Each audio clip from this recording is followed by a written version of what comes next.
दिल्ली को जीतने के बाद बाबर के आदेश पर अयोध्या में स्थित राम मंदिर को 1528 में तोड़ दिया गया था। बाबर के सेनापति मीर बाकी ने राम मंदिर के स्थान पर एक मस्जिद का निर्माण कराया जिसका नाम बाबरी मस्जिद रखा। 30 अक्टूबर 1990 की तारीख बड़ी खास और दुखद है। इस दिन अयोध्या में कर्फ्यू लागू था। इससे एक दिन पहले उत्तर प्रदेश के तत्कालीन मुख्यमंत्री मुलायम सिंह यादव का एक बयान आता है। अपने बयान में वो कहते हैं कि अयोध्या में परिंदा भी पर नहीं मार सकता। बावजूद इसके भारी संख्या में लोग अयोध्या पहुंचते हैं। पुलिस ने एक खास रास्ते पर 1.5 किलोमीटर तक बैरिकेडिंग कर रखी थी। सुबह के 10 बजे तक हनुमानगढ़ी इलाके में भीड़ पहुंच जाती है। बैरिकेडिंग को भी तोड़ दिया जाता है। भीड़ एक मस्जिद की ओर बढ़ने लगती है। तभी अयोध्या में तैनात पुलिस अधिकारियों को लखनऊ से एक आदेश आता है। आदेश था गोली दागने का। पुलिस ने गोलियां चलाई। कहीं गोली लगने से तो कहीं भगदड़ मचने से कई लोगों की मौत हुई। मामला यही नहीं रुका। 1 नवंबर को मृतकों का अंतिम संस्कार होता है। 2 नवंबर को लोगों की भीड़ फिर से हनुमानगढ़ी के पास मौजूद सनकरी गली से होते हुए मस्जिद की तरफ बढ़ती है। सामने पुलिस थी। एक बार फिर आदेश लखनऊ से आया। आदेश था फायर करने का। 2 नवंबर 1990 को फिर पुलिस ने गोलीबारी की। फिर कई लोगों की मौत हुई। ये कहानी कोई आम कहानी नहीं, बल्कि इतिहास में दर्ज वो कहानी है जिसने सबसे ज्यादा समय तक विवादों का सामना किया, जिसे हम बाबरी मस्जिद या राम जन्मभूमि विवाद के नाम से जानते हैं। बता दें कि इस कहानी को हम 4 चरणों में बताएंगे, क्योंकि इस कहानी को समझने का यही बेहतर तरीका है। 1528 से 1947 के बीच क्या हुआ? इस कहानी की शुरुआत होती है 1528 से। इस समय तक बाबर ने दिल्ली पर कब्जा कर लिया और देश में मुगल साम्राज्य की नींव पड़ गई थी। इतिहासकारों की माने तो बाबर के कमांडर यानी सेनापति मीर बाकी ने बाबर के आदेश के बाद अयोध्या में राम मंदिर को तुड़वा दिया। इसके बाद वहां एक मस्जिद बनाई। मस्जिद का नाम रखा बाबरी मस्जिद। 1528 में मस्जिद बनाई गई या नहीं, इसका कोई ऐतिहासिक प्रमाण नहीं है। आईने अकबरी हो या बाबरनामा, दोनों में ही इसका जिक्र नहीं मिलता। तुलसीदास ने 1574 में रामचरितमानस का अवधी में अनुवाद किया। इस किताब में भी बाबरी मस्जिद का उल्लेख नहीं मिलता। कहानी आगे बढ़ती है और साल आता है 1838। इस साल पहली बार अयोध्या में सर्वे किया गया। सर्वे करने वाला अधिकारी ब्रिटिश था, जिसका नाम था मॉन्टगोमरी मार्टिन। मार्टिन ने सर्वे के बाद बताया कि मस्जिद में जो पिलर मिले हैं वो हिंदू मंदिर से लिए गए हैं। बता दें कि 1838 से पहले के 300 वर्षों का कुछ खास इतिहास मौजूद नहीं है। लेकिन ब्रिटिश अधिकारी के सर्वे के बाद अयोध्या में पहली बार साल 1838 में ही बवाल होता है।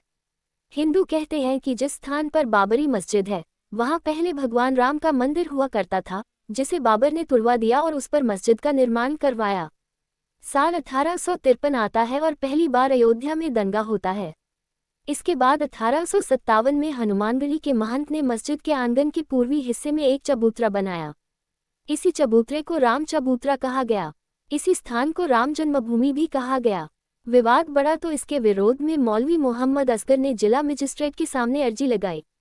पहली बार साल 1859 में मजिस्ट्रेट के आदेश के बाद मस्जिद में एक दीवार खड़ी कर दी जाती है। इस तरह भीतरी हिस्से में मुसलमानों को इबादत और बाहरी हिस्से में हिंदुओं को पूजा करने की अनुमति मिली। अब साल आता है 1885।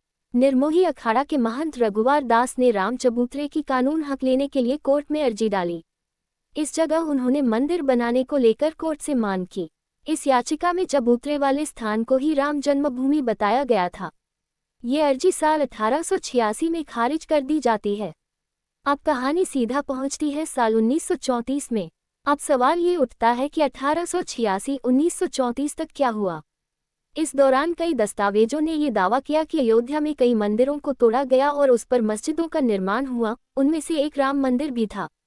साल 1934 में अयोध्या में सांप्रदायिक दंगे हुए। लोगों ने बाबरी मस्जिद के कुछ हिस्से को ढहा दिया। मस्जिद के टूटे हुए हिस्से को अंग्रेजों ने ठीक कराया। साल 1944 में वक्फ बोर्ड की तरफ मस्जिद को सुन्नी प्रॉपर्टी घोषित कर दी जाती है। सुन्नी प्रॉपर्टी इसलिए क्योंकि बाबर सुन्नी मुसलमान था। 1947 से 1980 के बीच क्या हुआ? साल 1947 में देश आज़ाद हुआ। बंटवारे का जख्म ताज़ा था। हिंदू और मुसलमानों के बीच नफरत इस समय पक्के तौर पर थी।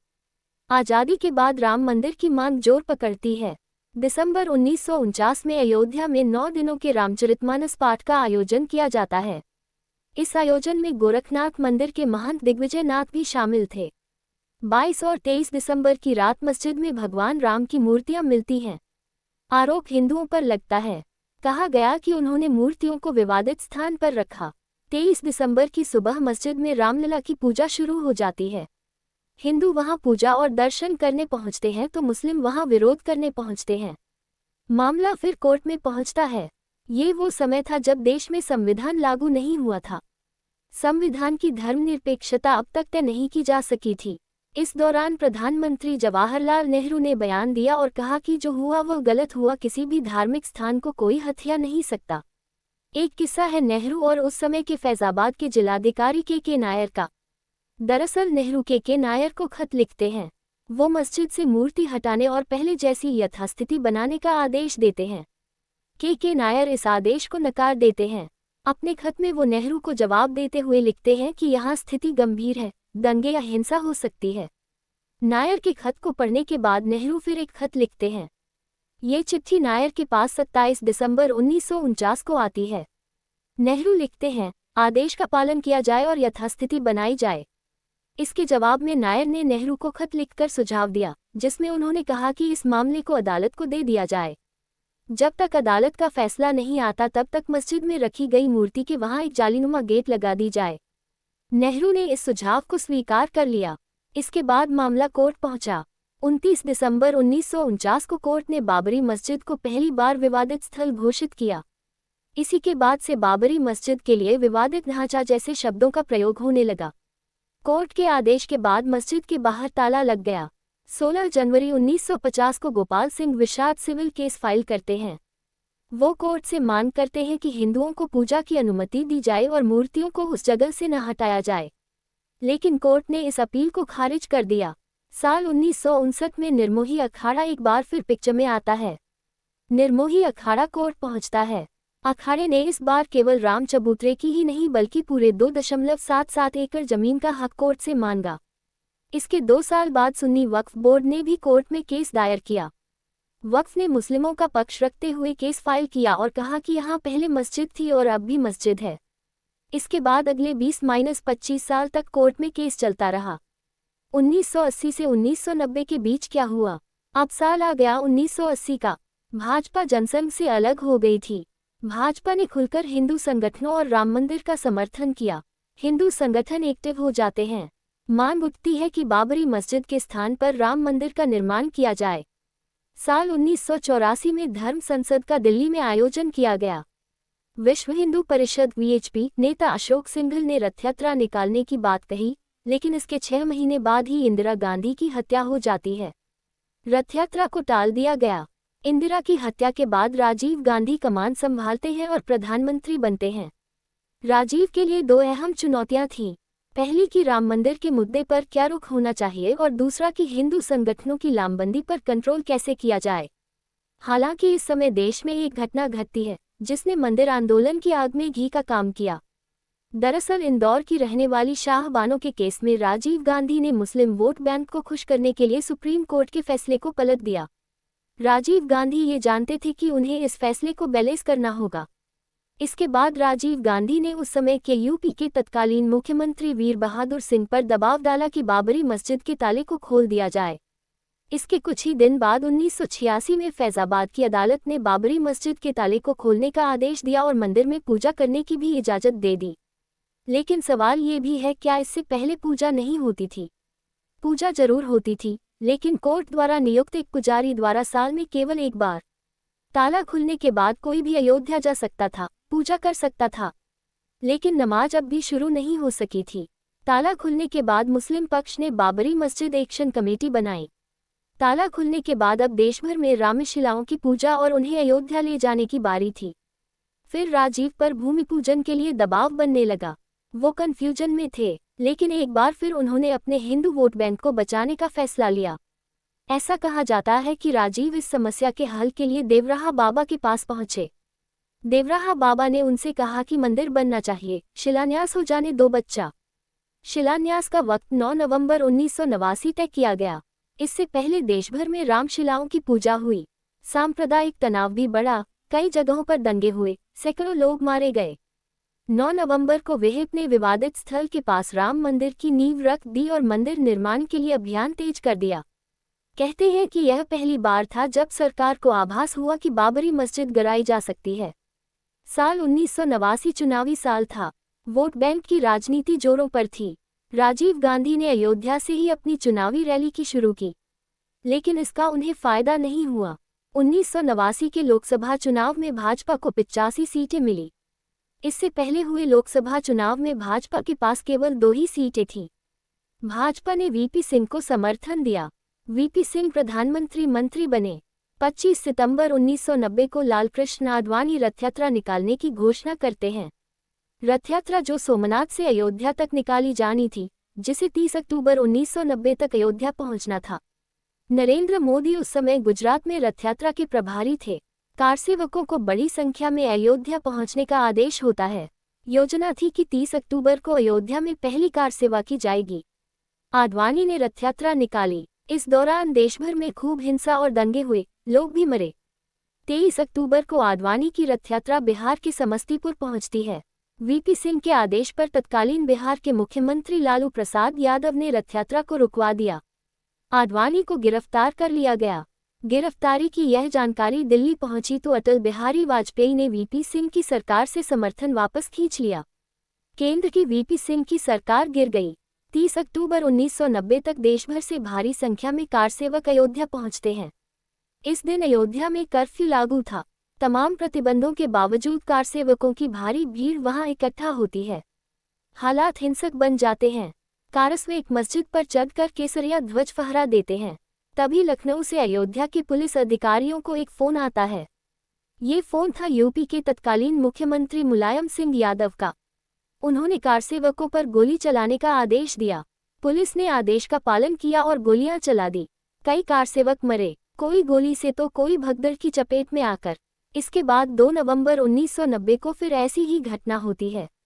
कारसेवकों पर गोलियां चलाने का फिर आदेश लखनऊ से ही आया। इस दौरान कुल 28 कारसेवकों की मौत हुई। मरने वालों में कोठारी बंधु भी शामिल थे। ये वही दौर था जिसके बाद मुलायम सिंह यादव के लिए मुल्ला मुलायम जैसे शब्दों का इस्तेमाल होने लगा। 1991 के बाद क्या हुआ? एक बार फिर चुनावी दौर शुरू होता है। मई 1991 में चुनाव प्रचार करने गए राजीव गांधी की हत्या कर दी जाती है। देश में कांग्रेस के प्रति सहानुभूति थी।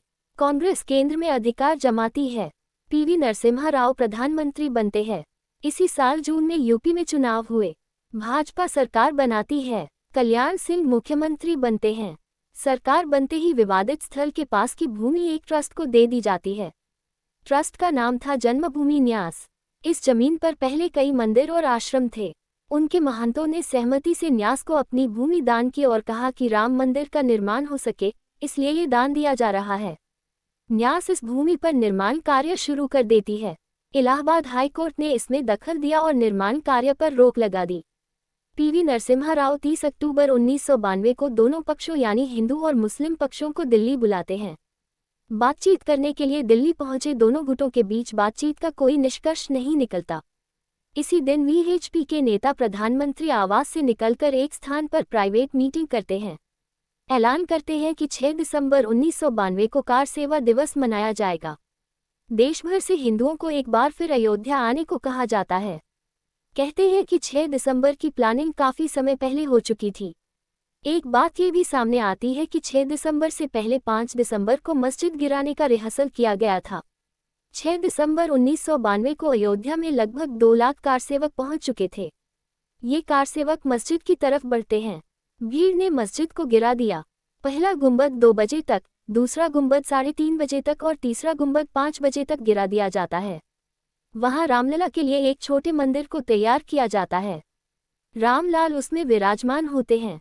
मुलायम सिंह की तरह तत्कालीन मुख्यमंत्री कल्याण सिंह ने कोई सख्त एक्शन नहीं लिया, बल का भी प्रयोग नहीं किया। जब मस्जिद गिरी तो वीएचपी और भाजपा के कई नेता वहां मंच पर मौजूद थे। वो कार्यकर्ताओं और कारसेवकों से संयम बरतने की अपील करते हैं। इन नेताओं पर अब भी केस चल रहा है, जो कोर्ट में लंबित है। 6 दिसंबर की शाम 6 बजे तक यूपी में राष्ट्रपति शासन लागू कर दिया जाता है। कल्याण सिंह का इस्तीफा पहले से तैयार था, वो इस्तीफा दे देते हैं। 7 दिसंबर को पीवी नरसिम्हा राव संसद में बयान देते हैं और कहते हैं मस्जिद को गिराना बर्बर कार्य था। बाबरी मस्जिद गिरने के बाद अगले कुछ समय तक मामला शांत रहता है। अगले कुछ सालों में केंद्र में भाजपा की सरकार आ जाती है। अटल बिहारी वाजपेयी प्रधानमंत्री बन जाते हैं। 2001 में वीएचपी केंद्र सरकार को कड़ा संदेश देती है। कहती है, मस्जिद गिर चुकी है, राम मंदिर बनाने की तैयारी शुरू करें। सरकार यदि नहीं करेगी तो वीएचपी खुद मंदिर बनाएगी। साल 2002 में यूपी चुनाव के लिए भाजपा ने घोषणा पत्र जारी किया। राम मंदिर निर्माण का मुद्दा इसमें नहीं था। वीएचपी ने फिर आह्वान किया और कारसेवक फिर अयोध्या में जुटे, लेकिन प्रशासन हस्तक्षेप करती है। इसी दौरान कारसेवक जब लौट रहे थे तो गोधरा की एक ट्रेन में आग लगा दी जाती है, जिसमें बाद कई कारसेवक व अन्य लोग जलकर मर जाते हैं। परिणामस्वरूप गुजरात में भीषण दंगे होते हैं। देश में माहौल खराब हो चुका था। कोर्ट ने मामले की गंभीरता को समझा। अप्रैल 2003 में इलाहाबाद हाईकोर्ट की 3 जजों की बेंच विवादित स्थल के मालिकाना हक की कार्रवाई शुरू करती है। आर्कियोलॉजिकल सर्वे ऑफ इंडिया यानी एएसआई को वैज्ञानिक सबूत जुटाने का काम दिया जाता है। एएसआई विवादित स्थान पर खुदाई करती है। खुदाई 6 महीने तक चलती है। अगस्त 2003 में एएसआई रिपोर्ट पेश करती है। रिपोर्ट में एएसआई ने बताया कि खुदाई में 10-12 सेंचुरी के बीच के हिंदू मंदिरों के अवशेष मिले हैं। पिल, ईंटें, शिलालेख और अन्य चीजें मिली हैं। पहली बार विवादित स्थल से जुड़े वैज्ञानिक सबूत मिलते हैं। मामला कोर्ट में चलता रहता है। 30 सितंबर 2010 को इलाहाबाद हाईकोर्ट ने अनोखा फैसला सुनाया। कोर्ट ने 2.77 एकड़ वाली विवादित भूमि को 3 बराबर हिस्सों में बांट दिया। इसमें 1/3 हिस्सा निर्मोही अखाड़ा, 1/3 हिस्सा राम जन्मभूमि न्यास और बाकी 1/3 हिस्सा सुन्नी वक्फ बोर्ड को दिया गया। इस फैसले से तीनों ही नाखुश थे। साल 2011 में पहली बार तीनों ने सुप्रीम कोर्ट का दरवाजा खटखटाया। जनवरी 2019 में अयोध्या केस की सुनवाई के लिए 5 जजों की संवैधानिक पीठ बनाई गई। इसकी अध्यक्षता कर रहे थे चीफ जस्टिस रंजन गोगोई। पीठ में justice DY Chandrachud, justice U Lalit, justice Bobde और जस्टिस एन वी रमन्ना को शामिल किया गया। 5 जजों की बेंच ने इलाहाबाद हाईकोर्ट के फैसले पर रोक लगा दी। 9 नवंबर 2019 को ऐतिहासिक फैसला आया। इस फैसले ने राम मंदिर के 492 साल पुराने संघर्ष पर विराम लगा दिया। बेंच ने सर्वसम्मति से फैसला लिया और एएसआई की साइंटिफिक रिपोर्ट का हवाला दिया तथा 2.77 एकड़ की पूरी जमीन जो विवादित थी, वह रामलला विराजमान को दे दी गई। सरकार को आदेश हुआ कि राम मंदिर निर्माण के लिए ट्रस्ट बने। सुन्नी वक्फ बोर्ड को अयोध्या में किसी और स्थान पर 5 एकड़ जमीन देने का भी आदेश हुआ। 5 फरवरी 2020 को राम जन्मभूमि ट्रस्ट को मंजूरी मिली। 5 अगस्त 2020 को प्रधानमंत्री नरेंद्र मोदी अयोध्या पहुंचते हैं। राम जन्मभूमि का पूजन और शिलान्यास करते हैं।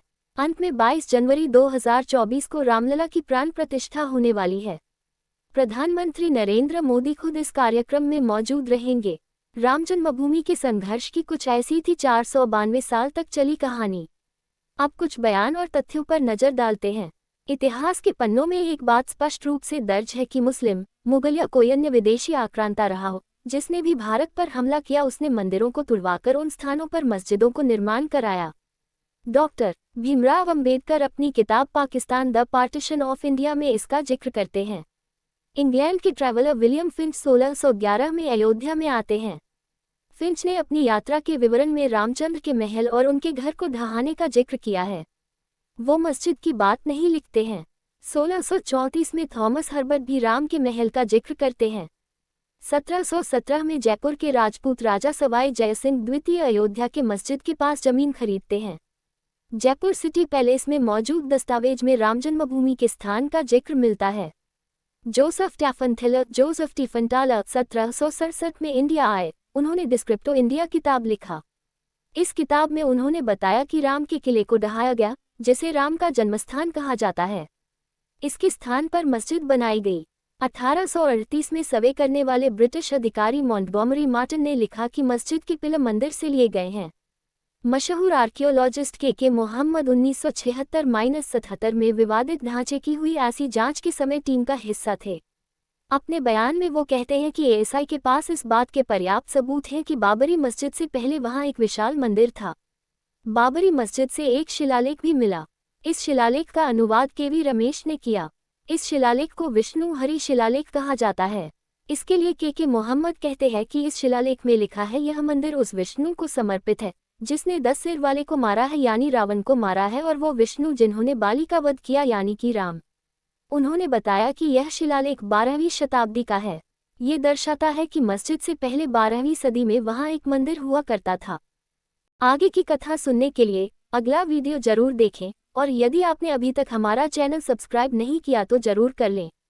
धन्यवाद।